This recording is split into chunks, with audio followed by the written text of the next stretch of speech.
Estamos en el capítulo 15 de la epístola a los romanos. La semana pasada vimos el capítulo 14, que hablaba de la caridad con los débiles. Lo leímos completo, dijimos que era tema para un retiro. En el capítulo 15 dice así San Pablo, en la carta a los romanos, versículo 1: nosotros los fuertes debemos sobrellevar las flaquezas de los débiles y no buscar nuestro propio agrado. Que cada uno de nosotros trate de agradar a su prójimo para el bien, buscando su edificación. Pues tampoco Cristo buscó su propio agrado, antes bien, como dice la Escritura, los ultrajes de los que te ultrajaron cayeron sobre mí. En efecto, todo cuanto fue escrito en el pasado se escribió para enseñanza nuestra, para que con la paciencia y el consuelo que dan las Escrituras mantengamos la esperanza.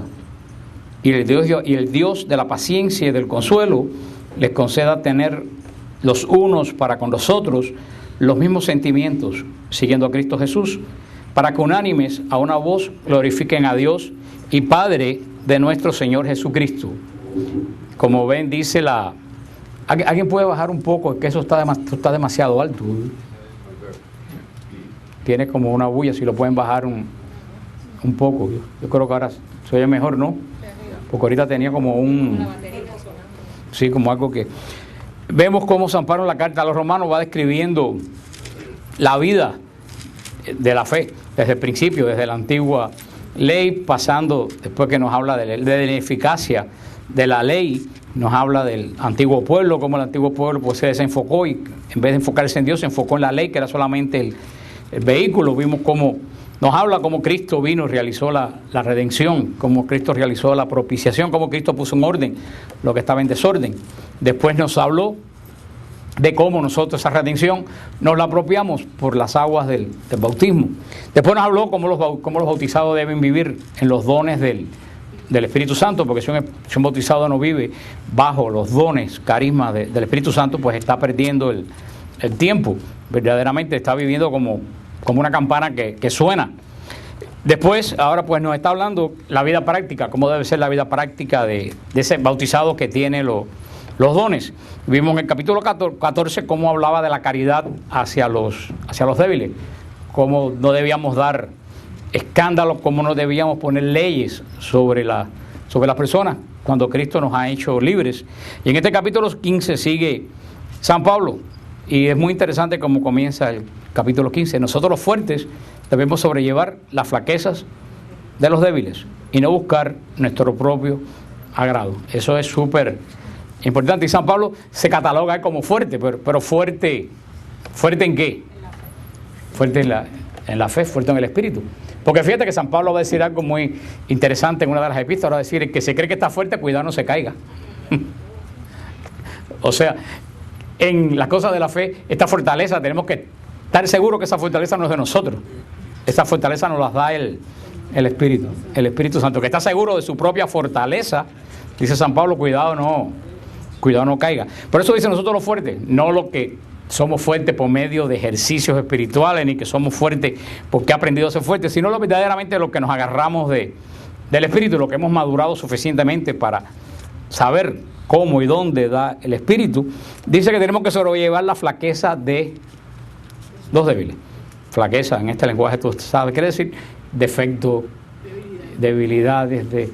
Y verdaderamente, hermano, esto es muy difícil de poner en práctica. Tengo que decir: Señor, revísteme de lo alto para no coger y tirarse la Biblia por la cabeza a alguien. Yo soy sincero, si algo tengo yo, que soy sincero. Si no fuera por eso, hermano, yo hace tiempo que hubiera terminado los retiros en el monasterio. Se lo digo con honestidad.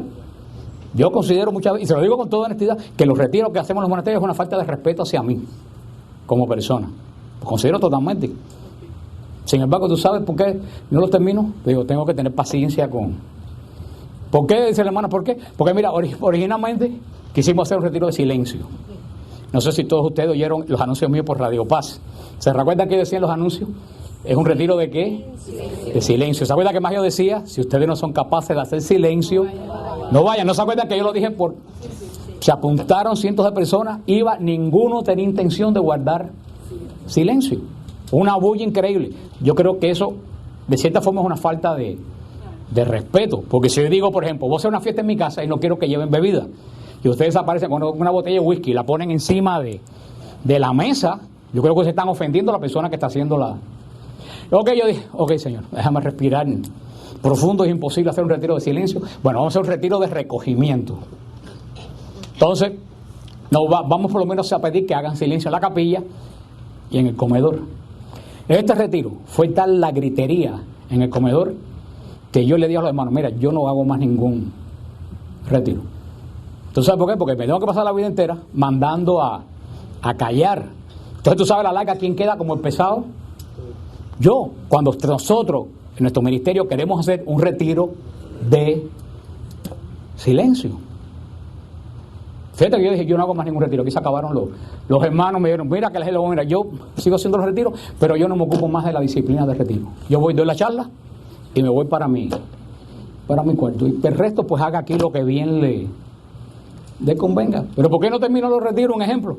Porque me acordé de este pasaje.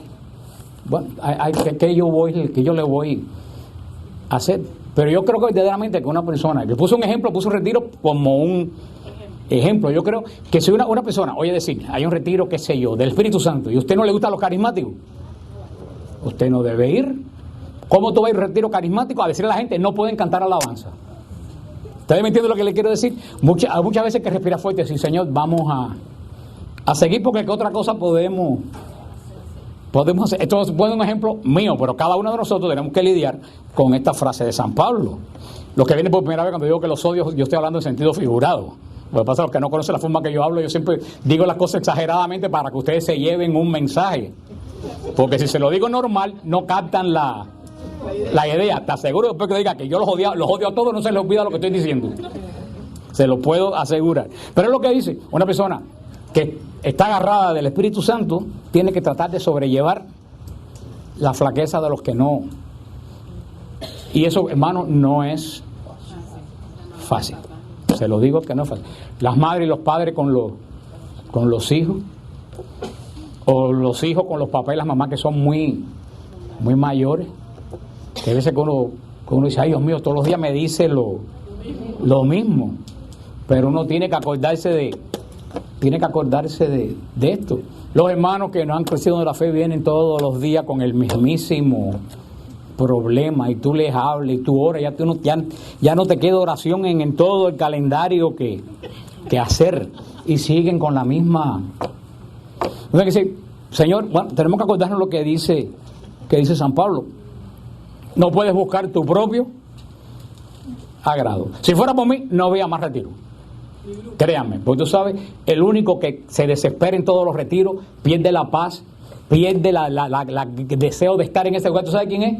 Yo. Créanme, cada retiro, y Sonia que está diciendo que sí, que va en el carro conmigo, y Mildred que van conmigo en el carro, lo saben.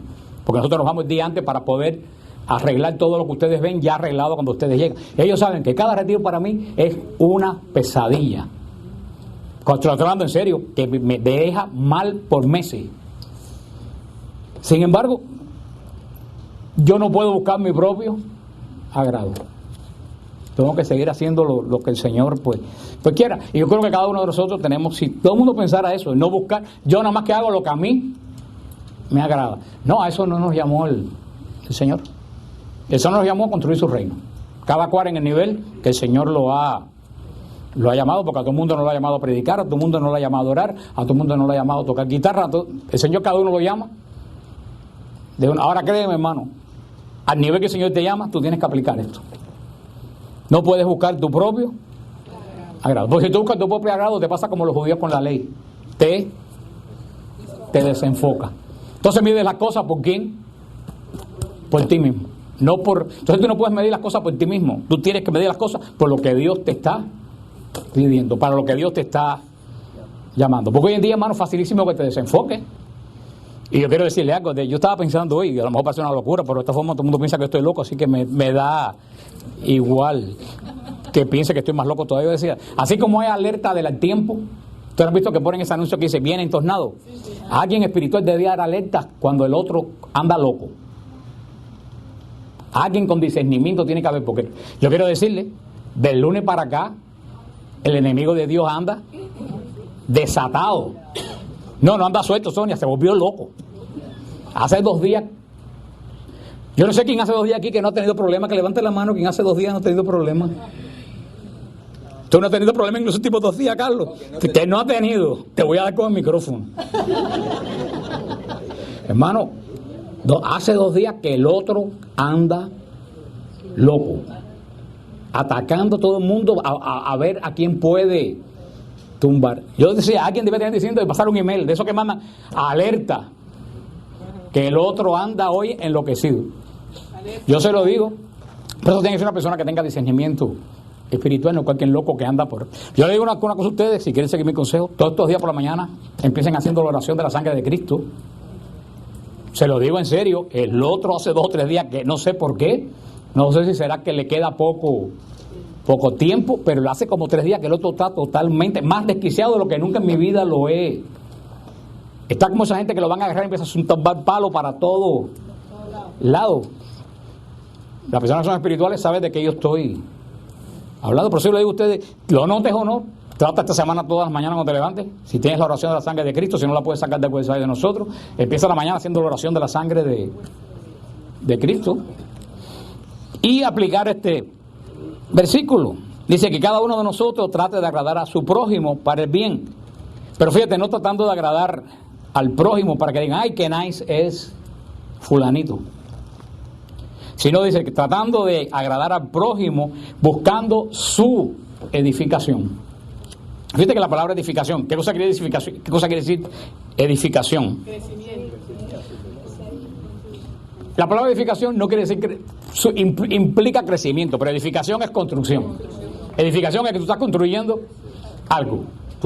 Y cuando decimos la edificación de otra persona, no es el crecimiento de la otra persona, es que tú estás construyendo la otra persona como cristiano, ayudando a esa persona que se construya como cristiano. Por eso dice que cada uno trata de agradar al prójimo, no para su propio bien, sino buscando que esa persona se construya como cristiano. Dice el ejemplo Cristo. Cristo no buscó su propio bien.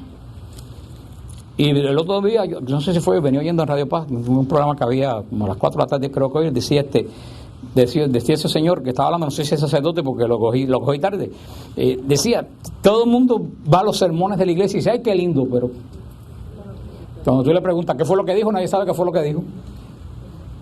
Ahora cuando el sacerdote cuando dice la palabra de Dios, que si tú dices que tú amas a Dios y no amas a tus compañeros de trabajo o a tus vecinos, tú eres un mentiroso. Y que le diga, todos ustedes son un jato mentiroso, entonces todo el mundo se pone bravo. Y por eso Jesús se buscaba problemas, porque si Jesús no hubiera dicho lo que hubiera dicho, a lo mejor se hubiera muerto de viejo, no lo hubieran crucificado. En este hecho de Pedro, cuando Jesús habla las palabras tan duras de la Eucaristía, que no me comen, no tiene vida eterna. Y para nosotros, ¿qué decimos? ¡Ay, qué lindo! No, pero eso no fue lindo. La gente que lo vieron entendieron que un hombre de 30 años decía que había que comérselo. Eso no fue lindo. La gente dijeron, y cuando Jesús empieza a decir eso, Jesús cambia la palabra que estaba usando en griego, y en vez de decir comer, cambia para la palabra masticar. Para que no quedara dura, dijo, quien no come mi cuerpo, y después dice, le digo de verdad que no mastica mi carne. Y cuando todo el mundo se empieza a ir, que aparentemente Pedro, para mí que Pedro trató de decirle, oye, me se están yendo la gente. ¿Qué le contestó Cristo? ¿Y tú? ¿También te quedas? Decídete. En otras palabras le dijo, óyeme, si no te conviene, te puedes ir con los demás. Porque Pedro, que había encontrado en Jesús la respuesta que buscaba, lo pensó y dijo, ¿dónde yo voy a encontrar lo que este hombre me ha... Hombre estoy diciendo porque él lo veía en ese momento como un hombre. Hay que buscar la edificación del prójimo. Igual que Cristo no buscó su propio agrado. Dice San Pablo en el versículo 4, que todo cuanto fue escrito en el pasado se escribió para enseñanza nuestra, para que con la paciencia y consuelo que dan las Escrituras mantengamos la esperanza. Acuérdense como uno de los primeros capítulos de la Carta de los Romanos que hablamos, la esperanza. Esperar contra toda esperanza. Eso es mantener la esperanza. Y dice San Pablo, ¿qué es lo que mantiene la esperanza? La Escritura. Definitivamente la Escritura mantiene la La esperanza, los profetas, el profeta Isaías, el profeta Jeremías, los salmos. Los salmos mantienen la esperanza. Hay muchos libros escritos de los salmos, inclusive hay libros que te dicen un salmo para cada día. Los salmos son libros que mantienen y los profetas mantienen muchísimo la esperanza. Dice San Pablo, nos da el consejo, ir a la Escritura, porque dice que todo lo que se escribió en el pasado se escribió para enseñanza nuestra. Dice, y el Dios de la paciencia y del consuelo les conceda tener los unos para con los otros los mismos sentimientos de Cristo Jesús. Es muy interesante lo que dice San Pablo. Dios es Dios de dos cosas, de paciencia y de consuelo. Dios tiene infinita paciencia. ¿Por qué ustedes creen que Dios tiene paciencia? Porque es Padre, porque nos ama. Y porque es un misterio que la mitad de la gente no entiende. Y porque es amor. Y porque no vive en el tiempo. Uno pierde la paciencia cuando uno dice, se me está acabando el tiempo para hacer tal cosa. Dios no vive en el tiempo. Como no vive en el tiempo, Él tiene todo el tiempo para ser paciente. Dios es paciente. Nosotros lo que tenemos, el problema de nosotros es cuando nosotros no adaptamos mi tiempo al tiempo de Dios. Ahí es donde está la sabiduría. La sabiduría es adaptar mi tiempo al tiempo de Dios. Nosotros queremos vivir el tiempo de nosotros. Por eso andamos siempre corriendo sin llegar a ningún lado. Sin embargo, Dios no tiene tiempo. Entonces la sabiduría, ¿cómo se hace? Yo no tengo la menor idea. Me imagino que con la oración. Pero yo creo que llegar a la sabiduría es saber adaptar mi tiempo. A ver si me entienden lo que digo. Es adaptar mi tiempo al no tiempo de Dios. ¿Es difícil? Por supuesto, es imposible. Pero si no lo trata, el único perjudicador es tú. Es decir, yo tengo este plan, pero Dios tiene otro plan que yo no sé. ¿Qué es lo que tú tienes que tener en abundancia para esperar el plan de Dios? Paciencia. Y Santa Teresa, que es la madre de la paciencia, que dijo, la paciencia todo lo alcanza. Ay, hermano, pero qué difícil es tener paciencia. ¿Y qué cosa es la paciencia? Esperar con paz. No esperar. La paciencia es esperar con paz. Porque hay un refrán por ahí que no está en la Biblia, que hay veces que en el mundo se aplica, que dicen que espera, desespera. Y digo, bueno, eso es que no espera en Dios. El que espera en Cristo sabe guardar su paz. Ahora el problema es que en medio de las tribulaciones uno tiene que aprender a guardar la paz. Es decir, yo ando a mi tiempo, pero yo tengo que esperar el tiempo de Dios. Porque Dios es Dios de la paciencia y del consuelo. Dice San Pablo, ¿y para qué hay que hacer todo eso? Para que una voz todos glorifiquen a Dios, Padre de nuestro Señor Jesucristo. Ese es el sentido de la creación, el sentido de la vida del cristiano. El sentido de la vida del cristiano es buscar la glorificación de Dios, nuestro Padre, que es el Padre también de Jesucristo. Por eso es que con tus obras tú puedes darle gloria a Dios, o con tus obras tú puedes quitarle gloria a Dios. Ese es el misterio de Dios, como dice el Padre Nuestro. Padre nuestro que estás, ¿cómo sigue? Y Dios, no sigan hasta ahí, porque si no me recitan el Padre Nuestro completo de memoria, y toda la gente recita el Padre Nuestro como papagayo, no sabe lo que están. Un día va a ver que estudiar el Padre Nuestro. ¿Se acuerdan cuando estudiamos el credo? Uno dice el credo y no tiene la menor idea de lo que está diciendo. Mira lo que dice el Padre Nuestro: santificado sea. Dios es santo o no es santo. ¿Y es santo perfecto? ¿O es imperfecto? Y si el santo es perfecto, ¿cómo tú puedes darle santidad? Si ya tiene toda la santidad, ¿cómo tú puedes santificarlo más? Están ustedes tremendamente teológicos. Pero sí, por ejemplo, ¿alguien puede, a Bill Gates, alguien lo puede enriquecer? Si es el hombre más rico de la tierra. Dios tiene toda la gloria. Por mucho que tú hagas para darle gloria a Dios, tú no le vas a dar ninguna gloria. Y Dios es totalmente santo. Tú, por mucho que hagas, tú no puedes santificar. ¿Tú sabes cuándo santificamos a Dios? Cuando tú con tus acciones haces que otro hermano reconozca la santidad de Dios.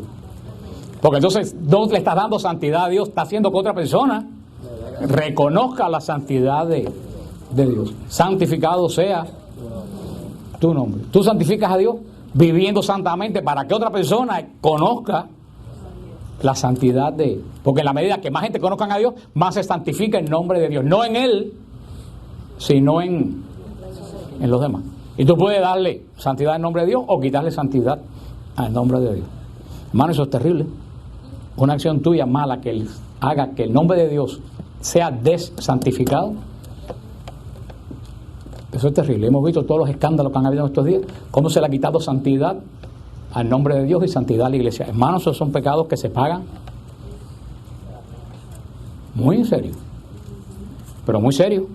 Y todo el mundo está pensando en el caso de Padre Alberto, pero eso mismo puede ser a mayor o menor escala cada uno de nosotros, en el trabajo, en la familia. Claro, que el que tiene más responsabilidad tiene que tener muchísimo cuidado con lo que hace, para que no le quite santidad al nombre de Dios, porque de verdad le digo, en este último mes yo nunca he visto el nombre de Dios y de la iglesia más arrastrado por el fango que en este último mes que pasó. Se arrastró como nunca por el fango, hermano, y eso es uno de los pecados más terribles. Yo creo que la gente que lo hace no se da cuenta, metido en la soberbia de la persona, no se da cuenta. Sigue diciendo en el versículo 7: por tanto, acójanse mutuamente como los acogió Cristo, para gloria de Dios. Pues afirmo que Cristo se puso al servicio de los circuncisos a favor de la veracidad de Dios, para dar cumplimiento a las promesas hechas a los patriarcas, y para que los gentiles glorificaran a Dios por su misericordia, como dice la Escritura. Por eso te bendeciré entre los gentiles y ensalzaré tu nombre. Y en otro lugar: gentiles, regocíjense juntamente con su pueblo, y de nuevo alaben nación todas al Señor, y canten himnos todos los pueblos. Y a su vez, Isaías dice: aparecerá el retoño de Jesé, el que se levanta para imperar sobre las naciones.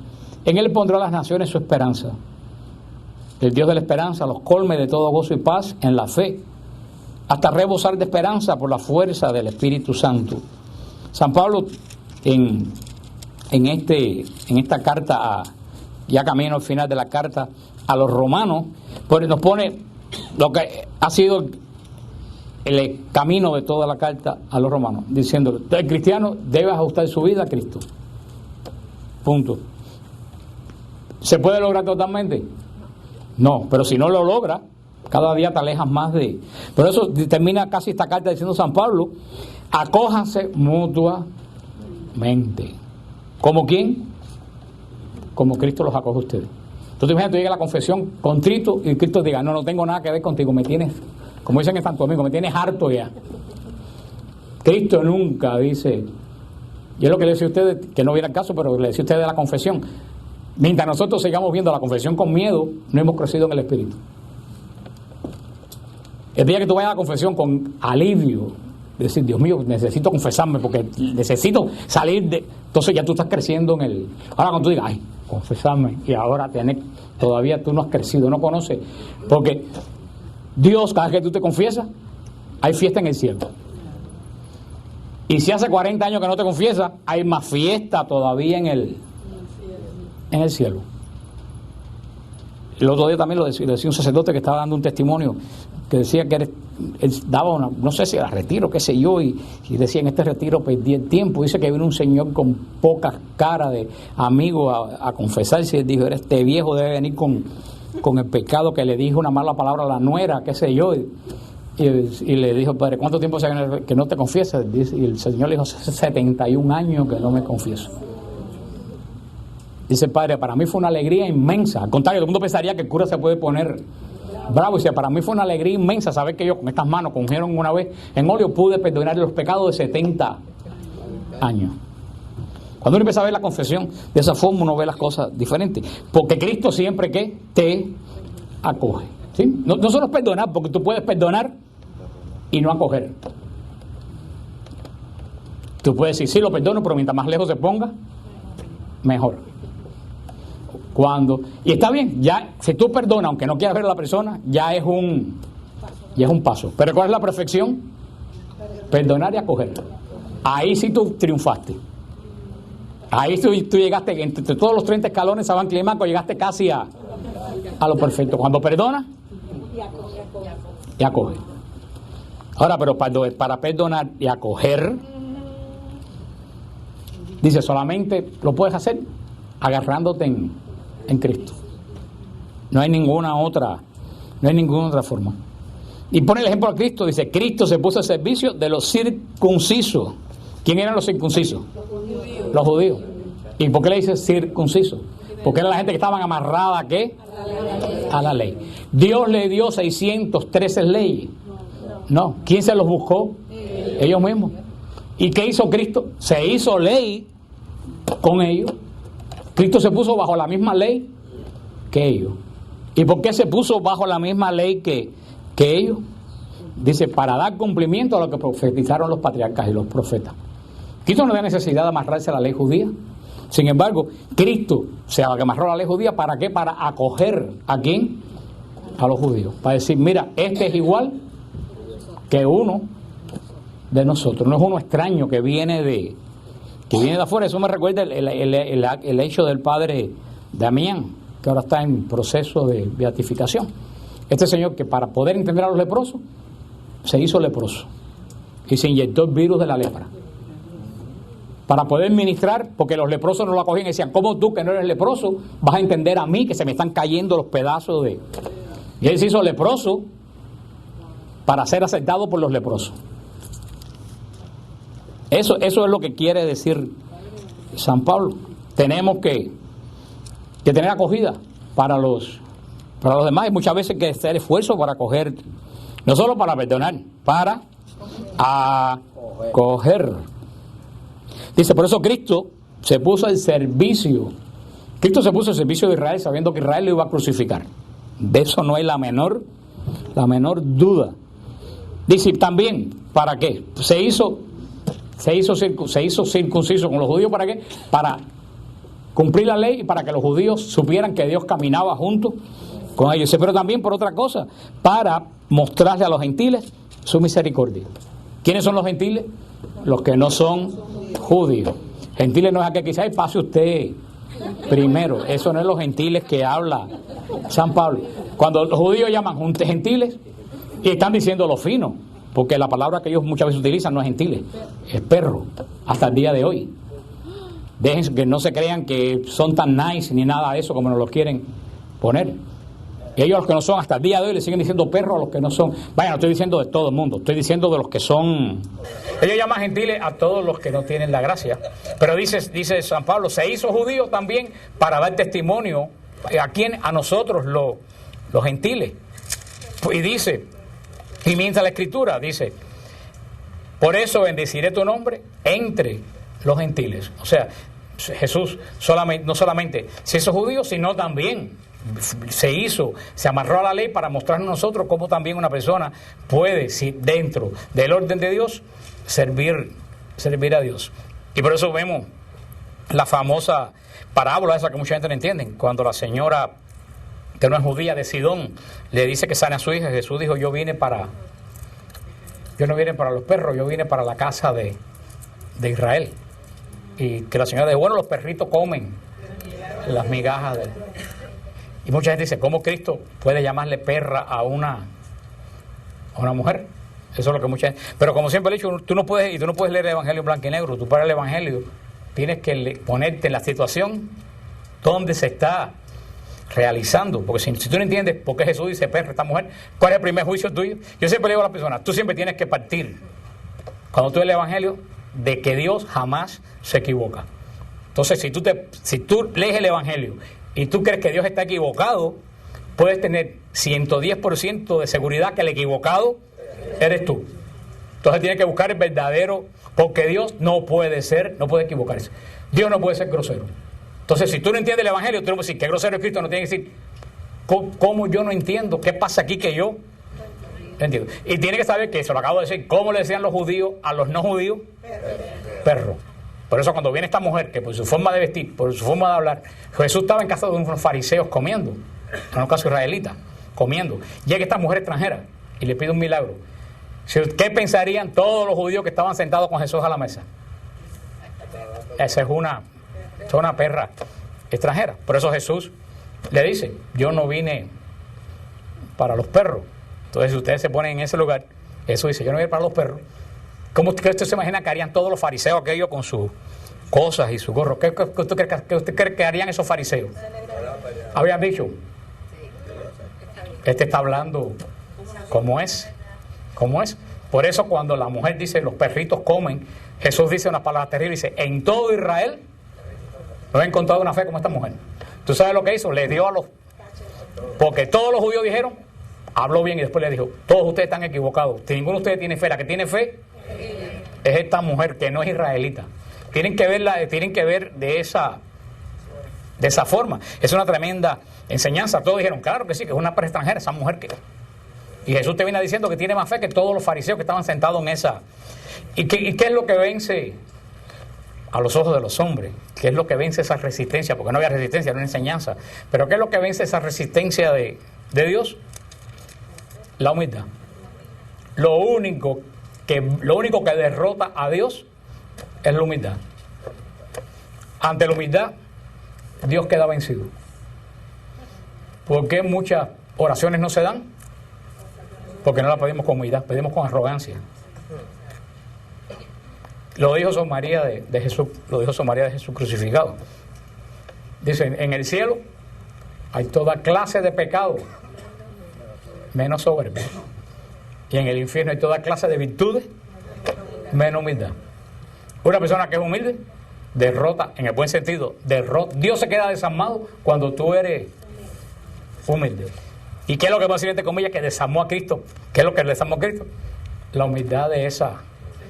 ¿Qué hubiera dicho otra? ¿Qué hubiera dicho cualquiera de nosotros si nos dicen perro delante de todo el mundo? ¿Qué se ha creído ese sinvergüenza? Se cree, mire, dicen que es profeta. Eso no es profeta ni es nada. Cualquier pagano de mi tierra me trata mejor que... ¿Y qué pasa? ¿Se hubiera quedado? Sí, milagro. Cuando la mujer dice, pero hasta los perros comen. ¿Qué puede decir? No solo el corazón de Dios, el corazón de cualquier persona tiene que hacer lo que están pidiendo. Por eso dice que se ha mostrado la gloria de Dios a los gentiles. Y dice, en otro lugar, gentiles, regocíjense juntamente con su pueblo. Alaben naciones todas al Señor y cántenle himnos todos los pueblos. Y es hermoso el versículo 13. El Dios de la esperanza los colme de gozo y de paz en la fe. O sea, San Pablo sigue machacando en esta epístola. Nuestro Dios es un Dios ¿de qué? De esperanza. Bueno, porque si no hay esperanza no hay gozo. Y si no hay esperanza no hay paz. Y hoy en día, más lo que falta en todo el mundo, yo creo que es la esperanza. Cuando estábamos allá en el monasterio, yo creo que fue Álvaro que me preguntó, que era el ancla, ¿no fuiste tú, Álvaro? Y Mónica, me preguntaron el ancla. ¿Fueron ustedes? Los que me preguntaron el ancla que tenía el santo en la mano. Sí. Yo creo que fueron ustedes cuando estaban viendo, que me dijeron que si era que se había muerto, martirizado. Y le dije, yo no conozco al santo pero sí sé que el ancla en las cosas de la fe quiere decir esperanza. Esperanza al mismo tiempo fe también, pero sobre todo esperanza, porque la esperanza es lo que te ancla en la fe. Si tú no tienes esperanza, ni siquiera tú puedes tener fe. Por eso siempre usted ve algún signo en la iglesia que es un ancla, quiere decir la esperanza, es el signo de la... Porque la esperanza es como un ancla, te mantiene, que un ancla mantiene un barco en el mismo lugar, no está a la deriva. La esperanza es lo que te mantiene unido a la fe para no andar en la deriva. Por eso el demonio es sabio, lo primero que hace el demonio cuando te va a atacar es atacarte en la esperanza. Esto no lo arregla ni el médico chino. La enfermedad que tú tienes, nadie te ha podido curar hasta el día de hoy. ¿Quién más te va a curar? Eso es lo primero que hace el demonio, trabajar en quitarte la... ¿Tú sabes por qué? Porque el demonio no tiene esperanza. Y Santa Teresa decía que eso es lo más terrible del infierno. Santa Teresa decía que lo más terrible del infierno es que no hay esperanza. Y Santa Teresa hacía una frase, para siempre, siempre. Hoy tú puedes decir, bueno, no tengo donde caerme muerto hoy, pero a lo mejor va mañana, me saco aunque parezca remoto, eso es una esperanza, aunque parezca tonta, esa es una. En el infierno no hay ni siquiera eso. En el infierno, aunque pasen millones de siglos, nada va a cambiar. Y nosotros no podemos entender eso porque nosotros no vivimos fuera del tiempo. Pero el demonio no tiene esperanza. Al no tener esperanza él sabía lo que es la esperanza, por eso que la perdió. Por eso lo primero que hace es que uno pierda la esperanza. Y por eso muchas veces nosotros, en vez de anclarnos en el presente, nos anclamos en el pasado. Tenemos el ancla metida por allá hace 30 o 40 años. Y de ahí nadie nos... Aunque estaba leyendo una cosa el otro día muy interesante. Todo el mundo siempre, en todo el país se piensa, y todos nosotros pensamos que siempre lo de antes fue mejor. Todo el mundo piensa, hace 10 años, la cosa... Pero lo triste del caso que hace 20 años la gente pensaba que hacía 40 años. Y tú sabes que en el 2020 la gente va a decir, la verdad que en el 2000 la cosa era muchísimo mejores. Y yo leí en un libro que eso que tenemos todo el mundo adentro, ¿sabe lo que es? Que nosotros fuimos desterrados del Edén. Y como nos botaron del paraíso y perdimos la gracia, siempre tenemos la añoranza de que lo de atrás fue mejor. Dice que nuestro espíritu, aunque parezca que no, siente que en un tiempo atrás todo fue mejor. Y esa añoranza espiritual te hace decir que lo de antes era lo mejor, pero es que tenemos la añoranza de que fuimos echados del paraíso por nuestra culpa. Pero fíjate que yo no conozco a una persona que nunca añore, que piense que las cosas de antes eran... Dice, eso es la añoranza que tenemos del paraíso que nosotros, que todos hemos... Dice, el Dios de la esperanza los come de todo gozo y fe hasta rebosar de esperanza. Fíjate, no solo que nos come de esperanza, hasta rebosar de esperanza. ¿Cómo se puede rebosar de esperanza? Por la fuerza del Espíritu Santo. Ese es otro don del Espíritu Santo, y la esperanza, que no es uno de los 7 dones canónicos que reposaron sobre el Mesías, pero la esperanza también es un don. Yo creo que hay que pedir también hoy en día el don de la esperanza. Hay que pedir el don de la esperanza en un momento que todo el mundo tiene tanto desánimo, y todo el mundo mira para adelante y dice, bueno, ¿y qué es lo que hay adelante? Hay que pedir el don de la esperanza, definitivamente. Y ya nos queda ya 5 minutos para terminar, pero para que ustedes vean qué interesante. Y el Señor es testigo de que esto no está planificado. El año de San Pablo termina la semana que viene. Nosotros empezamos la carta a los romanos en la primera semana del año y la estamos terminando la semana que viene. Y yo ni lo he calculado. Fíjate que yo miré ahora porque yo ni me acordaba cuántos capítulos tenía la carta. Digo, wow, terminamos el capítulo que viene, terminamos la carta de San Pablo. Y duró lo mismo que duró el año de San Pablo, sin planificación ninguna. Por eso en este capítulo ya 16, que es el epílogo de la carta a los romanos, dice San Pablo, por mi parte, estoy persuadido, hermanos míos, en lo que a ustedes toca, de que también ustedes están llenos de buenas disposiciones, repletos de todo conocimiento y capacitados también para amonestarse unos a otros. Acuérdense que San Pablo nunca había visitado la iglesia de Roma, no fue fundada por él. Dice San Pablo, sin embargo, yo estoy seguro, acuérdense que al principio dice, ustedes de la iglesia de Roma, que están a la cabeza de la caridad de toda la iglesia. Dice San Pablo, yo estoy seguro que ustedes están capacitados ¿para qué? Para amonestarse unos a otros. Eso es saber si tú estás capacitado. Amonestarse no es regañar. Amonestarse es enseñar el camino a... Pero fíjate que dice uno a otros. Dice, sin embargo, en algunos pasajes les he escrito con cierto atrevimiento como para reavivar sus recuerdos, en virtud de la gracia que me ha sido otorgada por Dios, de ser para los gentiles ministro de Cristo Jesús, ejerciendo el sagrado oficio del Evangelio de Dios, para que la ofrenda de los gentiles sea agradable, santificada por el Espíritu Santo. San Pablo lo que está diciendo es lo mismo que les dije a ustedes ahorita. Dice, yo sé que les habla, dice San Pablo a los romanos, yo sé que les he hablado muy fuerte muchas veces, pero lo estoy haciendo para llamarles la atención. Es lo que San Pablo está diciendo. Y San Pablo, aquí dejaban claro, el ministerio que el Señor le dio a Pablo es el ministerio de los gentiles. Así como a Pedro le dio el ministerio de los judíos, a Pablo le dio el ministerio de los gentiles. Pero Pablo llevó el evangelio a los gentiles, porque hasta ese momento el evangelio se había quedado en qué dominio, en el dominio de Israel. Pero fíjate, ¿a quién se le dio poder de, para que entiendan esto, a quién se le dio poder de ir a los gentiles? A San Pablo. Por eso se le llama el apóstol de los gentiles. Y por eso es que dice, Dios me ha hecho ministro de Cristo Jesús, ejerciendo el sagrado oficio del Evangelio de Dios, para que la ofrenda de los gentiles sea... Para San Pablo es por excelencia el apóstol de los gentiles, por eso se le llama apóstol. San Pablo no es de los 12 apóstoles. El otro día aquí se quedó frío cuando yo le dije eso, digo, pero vaya, no es que San Pablo no sea de los 12 apóstoles, San Pablo nunca conoció a Cristo personalmente. San Pablo era yo tendría 1 año, 2 años cuando Cristo ejerció su ministerio. San Pablo no es de los apóstoles, Cristo no llamó a los 12 apóstoles. Sin embargo, es una de las pocas personas que tiene el título de apóstol.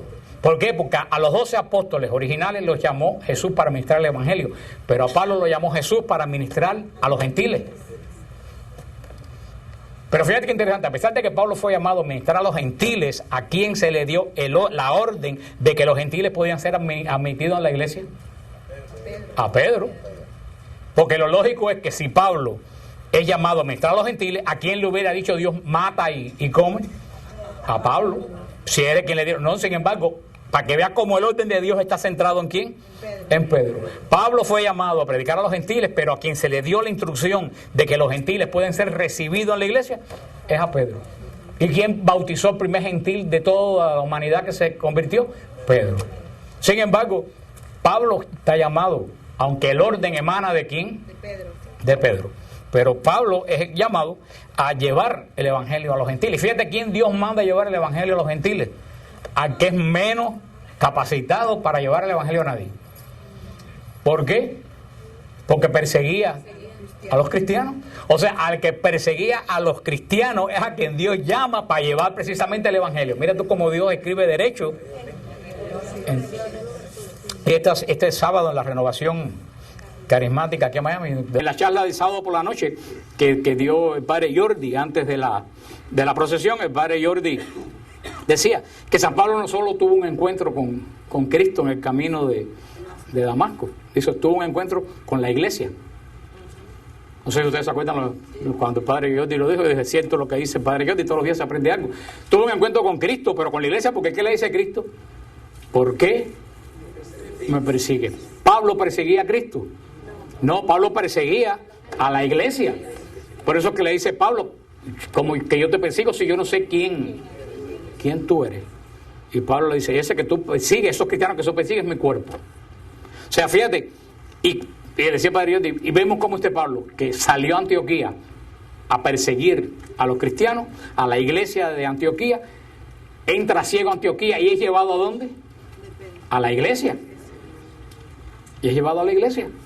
San Pablo no entró a Antioquía y fundó una iglesia en una esquina. Él fue llevado ciego por la mano, lo llevaron ¿a dónde? A la casa de Ananías, a la iglesia de Antioquía. Fíjate, ciego lo llevaron ¿por dónde? De la mano, a la iglesia. Dios es Dios de orden. Si San Pablo no fundó una iglesia en una esquina, ¿quién es nadie aquí para fundar una iglesia en una esquina? Ese es un ciego que no quiere que lo lleven de la mano. San Pablo dice, y San Pablo no volvió a ver hasta que no se bautizó. Un encuentro con Cristo es un encuentro con la iglesia. Y eso es lo que dice San Pablo aquí. Yo soy el ministro, soy aquel que está llamado a llevar la palabra a los gentiles. Y dice en el versículo 17 terminando, tengo pues de qué gloriarme en Cristo Jesús ante Dios. Pues no me atreveré a hablar de cosa alguna que Cristo no haya realizado por medio de mí para conseguir la obediencia de los gentiles de palabra y de obra. En virtud de signos y prodigios, en virtud del Espíritu Santo, tanto de Jerusalén y su comarca hasta Iliria, y dado cumplimiento del Evangelio de Cristo. Y aquí también en la charla de la conferencia el martes, Padre Jordi también nos recordaba algo muy interesante que dice San Pablo, aquí hablando y terminando el año de San Pablo, que coincide con esto, este gran hombre, el apóstol de los gentiles. Y decía Padre Jordi, nosotros, y es cierto lo que lo he hecho también muchas veces, porque el Padre Jordi dijo muchas cosas aquí, ahí que yo siempre le digo a ustedes, aquí, o sea que más o menos la gente que camina en el Espíritu tiene la misma, y allá también, o sea que yo me he dado cuenta que caminen todos los que caminamos en el Espíritu tenemos más o menos el mismo olfato de lo que está pasando. El padre Jordi dijo, wow, o sea, son cosas que yo le digo todos los martes. Lo que pasa es que como yo soy el padre Jordi, mira, nadie me hace caso. Es la única. Porque estoy seguro que si ustedes llevan un retiro de silencio con el padre Jordi, les puedo asegurar que no iban a hablar. Eso para que vea cómo nuestro respeto está en lo que es una persona, no en lo que quiere hacer. Pero bueno, ese es otro punto que nos vamos a volver al... Pero el padre Jordi decía que nosotros muchas veces no nos damos cuenta porque leemos el Evangelio como algo, ¡ay, qué lindo! ¡Ay, qué lindo! Pero tienen que darse cuenta que Pablo llegaba a ciudades donde jamás en la vida nadie había oído hablar de Cristo. Porque Pablo podía llegar, no sé, a una iglesia donde hubiera judíos ya, a una sinagoga, a hablar, y esos judíos sabían que el Mesías iba a venir, y San Pablo decía, ese Mesías, todos estos signos yo los vi, se cumplieron, es decir, de los judíos ya tenían la base de decir, mira, verdad, pero Pablo llegaba a ciudades totalmente paganas, donde nunca habían oído hablar de nada de judaísmo, y cómo convertía a la gente. En Grecia, ¿se acuerdan? Un ejemplo típico que llegó a Grecia, al Areópago de Grecia, y dijo, ese Dios que ustedes tienen aquí, que dicen que el Dios desconocido, yo sé quién es.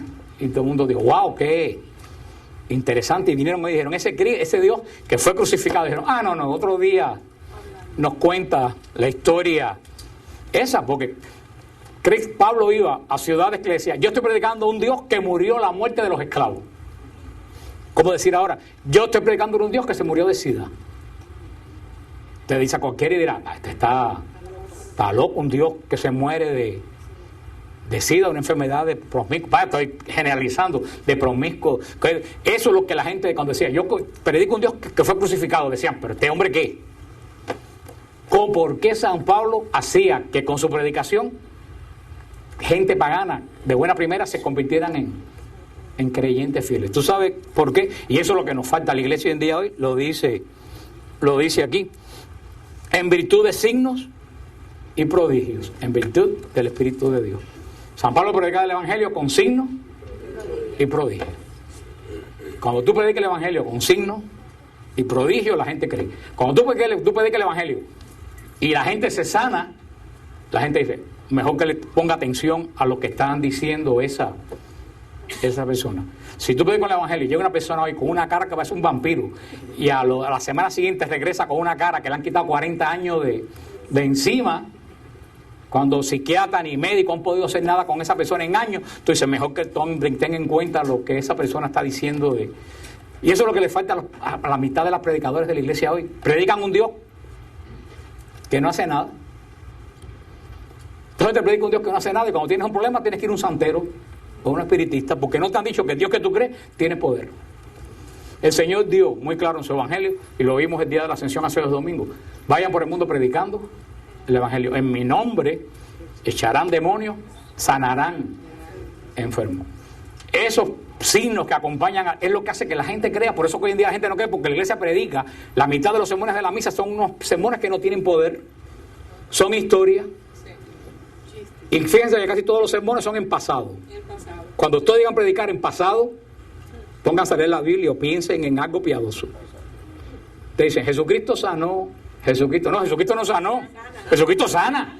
A mí que me importa que Jesucristo sanara si yo estoy enfermo con cáncer. Un ejemplo. ¿Tú sabes lo que me interesa a mí? Saber que Jesucristo sana. Eso es lo que le falta a la iglesia. Y es lo que me decía un hermano que me escribió otro día. Decía, porque yo fui a un encuentro de los focolares. Cogí focolares por decir cualquier, o de los Opus Dei, qué sé yo. Y era tan bonito porque todo era tan precioso. Y yo decía, ¿y te dijeron que ese Dios se mete en tu vida y tiene poder? No. Y digo, entonces a mí no me interesa eso. Hoy en día a la gente no le hace falta idea, le hace falta saber que Dios tiene poder. Eso es lo que le hace falta saber a la gente hoy. Y es lo que hoy en día la mitad de la iglesia tiene miedo a predicar. Tiene miedo a predicar que Dios tiene poder. Y una de las características que más de Dios a mí me importa es que Dios es providente. Si Dios no se mete en tu vida y te da, ¿para qué yo quiero a Dios? Entonces Dios se vuelve un concepto. Dios es grande. Sí, pero y cuando yo tengo un problema, ¿qué hago yo si ese Dios no viene en mi ayuda? Y yo creo que eso es lo que nos falta en la predicación en la iglesia hoy. Por eso que Pablo convencía a la gente. Dice, en virtud de signos y prodigios. Porque cuando los signos y prodigios ocurren, no es para el que lo está realizando, es para probar que el evangelio que estamos predicando tiene poder y es efectivo. Y por eso siempre se predica el evangelio, hay que orar por los enfermos, hay que orar por las personas que tienen necesidad. Porque si no terminamos predicando un evangelio intelectual.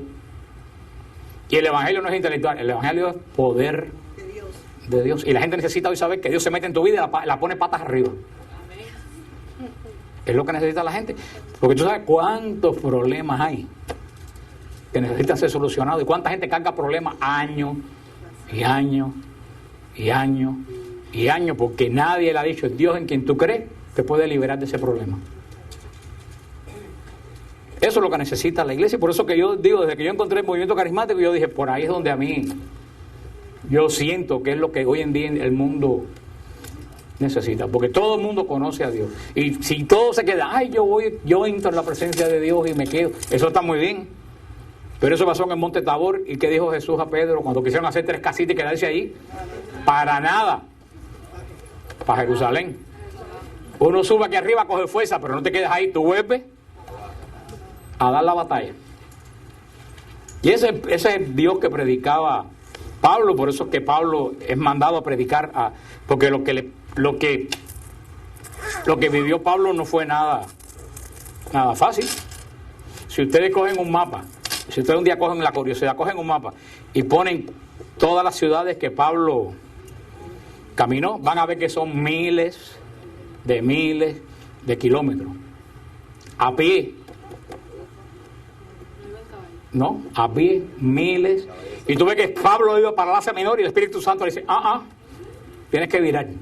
Y Pablo va a darse vuelta y virar a donde el Espíritu Santo naufragó una pila de veces, lo quisieron echar a los tiburones, le dieron una tunda de palo que lo dejaron por muerto, lo metieron. Pablo fue a Filipo. Mira que Pablo, si ustedes miren dónde está Filipo, Filipo está donde el diablo perdió el poncho. Está en el fin del mundo, está Filipo. Pablo llegó ahí, dio una predicación, lo molieron a paro, lo pusieron en el cepo y lo botaron de la ciudad. Y uno diría, perdió. Lean la carta a los filipenses, la carta más hermosa de Pablo. Y tú sabes cuántas, en toda esa tunda de palo, estar en el cepo, ¿tú sabes cuántas personas convirtió? A una, a Lidia, la única que convirtió, dirían, perdió el tiempo. Y lean la carta, es la iglesia que más gozo le dio a Pablo. Porque uno no mide las cosas de acuerdo al éxito humano, sino Pablo no estuvo midiendo lo que él hizo de acuerdo al éxito que tuvo. Pablo estuvo midiendo lo que él hizo de acuerdo a hacer la voluntad de Dios. Por eso dice que es un hombre de esperanza, porque caminar y caminar y caminar. Y yo creo que la única vez que Pablo desobedeció a Dios fue cuando fue a Jerusalén a hacer un voto y terminó en Roma y le cortaron la cabeza. Porque nadie es perfecto. Pero Pablo es un hombre de esperanza. Pablo, a él no le importaba dónde iba. Iba, predicaba el evangelio y seguía según el Espíritu lo guiaba. Este es el hombre que la iglesia ha celebrado en este año, que nosotros, gracias a Dios, hace como un mes estuvimos en la tumba de él, cuando fuimos a Roma. Y yo creo que todavía mucha gente, cuando la gente va y no se da cuenta que ahí está este Pablo que escribió las epístolas, que está el cuerpo de esta ahí mismo donde estuvimos nosotros. Yo creo que uno pasa un poco por esos lugares como medio que aturdido y no se da cuenta que donde rezamos esta oración, a 2 pies de ahí está el cuerpo de Pablo enterrado. Y nos tenemos que dar gracias a Dios porque Pablo no está enterrado en ninguna iglesia bautista, en ninguna pentecostal.